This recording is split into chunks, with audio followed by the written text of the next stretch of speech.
Good evening and welcome. My name is Mike Cassidy. I am one of the Filmmaker hosts here at the Garden State Film Festival. This is our 24th annual festival. We will be celebrating between March 26th to the 29th in Asbury Park and Cranford, New Jersey, across 9 venues. We have over 200 films from various different countries this year, and I have the pleasure with speaking with the folks behind Cooped Up.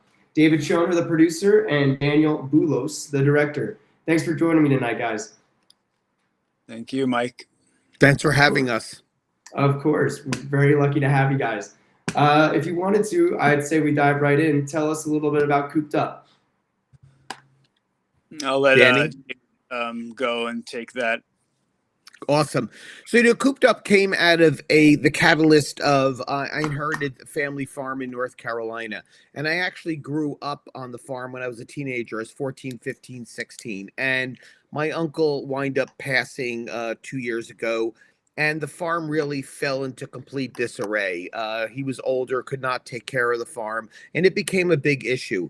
And as I walked around the farm and I was documenting as I remembered the farm being when I was 14 years old, it kind of occurred to me that there is a period of grief. You remember something that was so transparent, so prominent with you, and now it's completely changed. It's cycled itself out. And so how do we deal with grief? What is the dynamic of that? And then as I started talking to Danny and then talking to our writer, Sam Asheroff, I was like, what does an animal do when an animal deals with grief? And what happens if an animal is the last living creature on a decimated farm? How does an animal deal with grief? We know animals deal with grief and have grief. And so kind of something that stayed with me. Danny and I went to Sam Asheroff and spoke to him about kind of what we wanted the thoughts to be and conveyed it. And Sam wrote a brilliant script. Danny, anything you want to add? Yeah, I think it was like pretty awesome how Sam put it all together. I think Shoner sent him a couple photos of the property, sent him photos of the farm, and Sam kind of just ran with it. And I think when we got the script, we thought it was going to be more of like a cartoonist needed to get involved, and it was going to be more of an animation rather than a scripted live project. But yeah, we were like, this is probably has never been done, and we were all excited about it, and it kind of took form on its own. Well, I would tell you, when I got the script, I read it and I go, "Is this animated? Is this animated?" And then after I got it, I sent it over to Danny. Didn't say anything, just said, "Just read this." And I remember him calling me and said, "I effing love it. I love this. I love it. It's so unique, and it is live action." And so it was something that was really outside the box. Yeah. Definitely outside the box. I think before we go on, I think you have to give a shout out to the tremendous cast of this film. Yeah. And where would we be without them? Yes.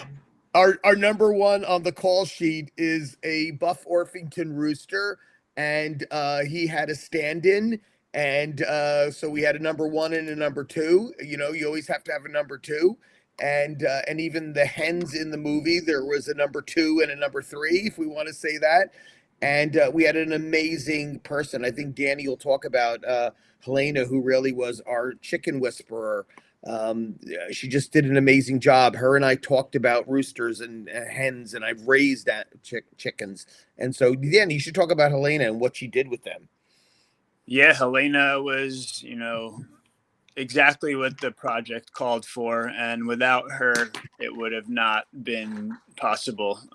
She kind of took the idea and ran with it. She went and looked for specific looking roosters, and a rooster, which is the Buff Orpington, that was more of the calmer breeds of chickens. And she had it for, I think, like 6 months, and also had the hen for around the same time, and raised them together, and kind of like, did what she did, and to our surprise, the first day of production, we were just like so enamored by the way that we were able to, of course, Rick Cook was able to capture. Yes. And I think we were all just like stunned by the behavior of this rooster and how well it was behaving. And it was one of those things where it was just like we got the shot where we needed without really knowing what it was, because it's experimental, right? You're not doing rehearsals, you're not really working with actors, I guess. Yes. But Helena did work with our rooster and our hen, and she did a fantastic job. It was. I was going to say, Danny, you talk about Rick Cook, who's just amazing. I mean, Rick has been Danny has worked with Rick before in the past as a DP. I have wanted to work with Rick for years, and it was my dream that he said yes to the project. And for him, even, I don't think Rick ever shot with a rooster before or an animal being number one.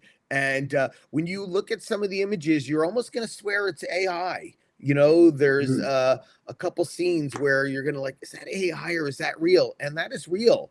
And it was just Helena's ability to be the chicken whisperer that it was just fantastic. Yeah. I'm gonna say I'm not surprised that you said that the rooster and the hen were raised together, because the chemistry, you could feel that coming off the screen. How they interacted with each other. And also it's interesting you mentioned that it could be taken as AI, because I wrote in my notes while watching it, visually like stunning. It's such high quality, and you wouldn't expect it in a film about a rooster walking around and everything. Yes. I had a question, David. Since Yes. you mentioned that it was your family's farm, or your uncle, and sorry to hear for your loss. Were those pictures that were shown, were they your family members, or were they other actors? So that's a great question. I was actually going to say that the pictures hanging on the wall are pictures of me when I was 14, back Wow. as a young man on the farm. And the close-up, there's a couple close-ups of when you watch the film of a hen, and that is was my alpha hen that I was raising here in Cedar Grove for 8 years, and had tons of those photos. So Samantha Schultz was an amazing production designer. I can't thank her enough. We had an amazing cast and crew. Cast being number one, and but Samantha did an amazing job of creating this decimated farm and brought this vision to life of what the place would look like. And we have to give another shout out, and I know Danny will agree with me, is Emiliano Paris was just amazing in helping us facilitate the look through his propping. Yeah, instrumental. Him and the manager over at B&B Props. Forgive me for forgetting her name. Yeah. But yeah, Sam Schultz, who's someone I've worked with for years and partnered with years ago, and someone that, in every project that I've ever been involved in has been involved in one way or another. Rolando Hernandez, also someone that kept everybody on track and AD'd it. Emily and the Paradise Twins and everyone that kind of just came together on set made it really what it was. And without them, we wouldn't be able to have, had 3.5 successful production days. Christian Klein, Olivia, just did Dawson. Yeah, the crew, Dawson, always awesome on set, and just the chemistry on set all day, every day that we were there was exactly what you needed for this type of project. And think about it, Mike. I think this was their first time having number one be a live rooster or a live animal. That they're really kind of dictating the emotion that's going on. It's not. You're not telling the rooster, be a little bit more dramatic. Right. Yeah. I was going to ask if there were any divas in the cast that were a bit difficult to work with. I will tell you. So we had separate pens for both the rooster and the hen, and we had to make sure that the rooster could not see the hen, because when he saw the hen, all his attention was on the hen. And so it was pretty amazing. It was really, in a way, I think for me, making the movie, and I know Danny will agree because Danny's family, and also one of the things that Danny did very early on, which was quite brilliant, he actually hired my son Christopher, who's a 2D animator, to draw storyboards. And so that there could be some sort of storyboard, some sort of structure to this kind of performance art piece, so that there was a level of understanding for the crew of what we were going to obtain with an animal that, got a little brain, a little itty bitty brain. So it's not a dog, and we love animals, but it was really brilliant. Yeah. I found it also very relatable, surprisingly, empathizing with the rooster. Like we mentioned that it deals with grief. And there's the one scene where the rooster is under the blanket in a thunderstorm in bed. And I'm like, I've been under a blanket in bed like myself. So I get what this rooster's going through. I also like, there was a lot of things that I think I picked up on with the thunderstorm and like the metaphor of going through a storm. And then it cuts to the car, which is a Thunderbird. Yes. I think it was. Yes. I like that too. I like that a lot. Yes. My favorite one though, and it has to be intentional, is when the hen and the rooster are on opposite ends of the road. And as soon as I see them, like, that chicken's gonna cross the road. It has to. It has to. Mike, I should have paid you for this interview. So Right. I'm not getting paid. But that's exactly it. It was spectacular. And is it Peter Gundy, right, Danny? I'm pronouncing the mayor's right of South River. Actually, was kind enough to let us use the Thunderbird in the car, and it just strategically worked. And it was like it's very relatable, and thank you for picking up on it. It's like, how do we deal with grief? We all deal with grief in a different way, and it was really just trying to process it, and emotionally, how do you, it's symbolic. How do you cross that road? How do you cross over into a point where you're okay with it? Yeah. Oh, I didn't know if Danny was going to keep going. Yeah, I was expecting it. Yeah, I mean, it's we have so many incredible films being shown at the festival every year, as I know you guys being pros know. And I've had the pleasure of speaking with people at films that tackle grief, just like how this film does. And the theme that I've been catching up on a lot is that the idea of shared grief, and how it's much easier might not be the right word, but it's much easier to have someone to be there and to go through with. And then when I was watching your film and I finally saw, I mean, I guess he had to stay away in his own trailer, but when the rooster and the hen finally connected, I was like, good for him. He found somebody to, get through this with. It is wild when you talk about that, and we've all had our share of grief, and Danny was absolutely the perfect person to direct this. He really got it, and it was a bit of a challenge, I think, for him, but he totally delivered, because once again, how do you convey those moments? It's a really big deal, and how do you just carry them off in a way that's artistic, but also you got it, and obviously, Mike, you got it.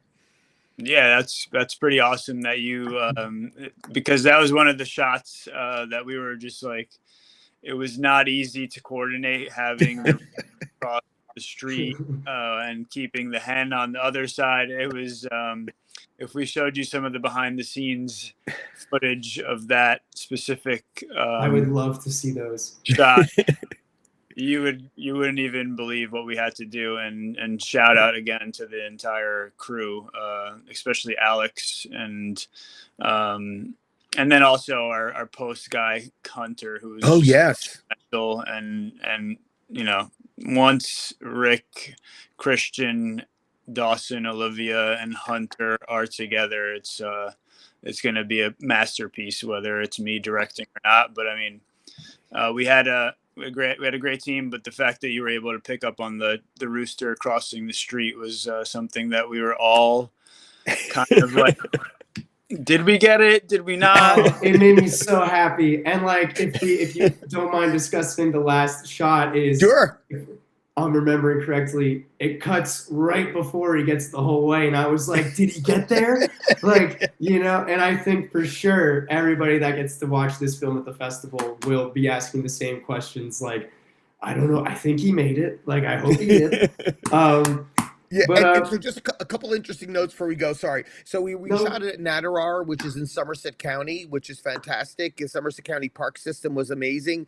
We also hired, was it five production assistants we had that were all that had graduated from either Raritan Valley Community College or from different PA programs. So we wanted to make sure that everyone really got the full experience, because in a big way, it's also about how do you give opportunity to the team. mm-hmm. That was, yep. I recognized a lot of names from some folks that I've had the pleasure to work with, and we lost Danny.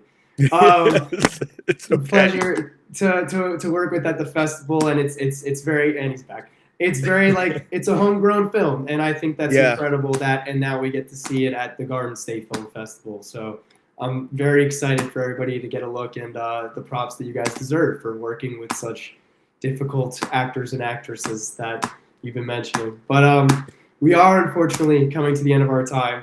I had an amazing time talking with you guys and getting to see you again.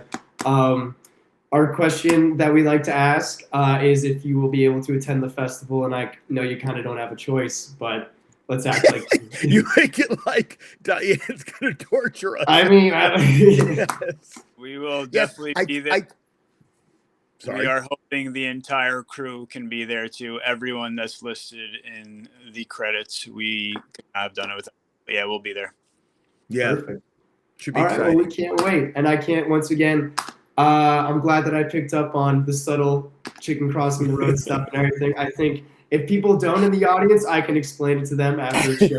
Like, but once We're gonna again, have Mike host the block. I will definitely do that. Yep. And but yeah, thank you again.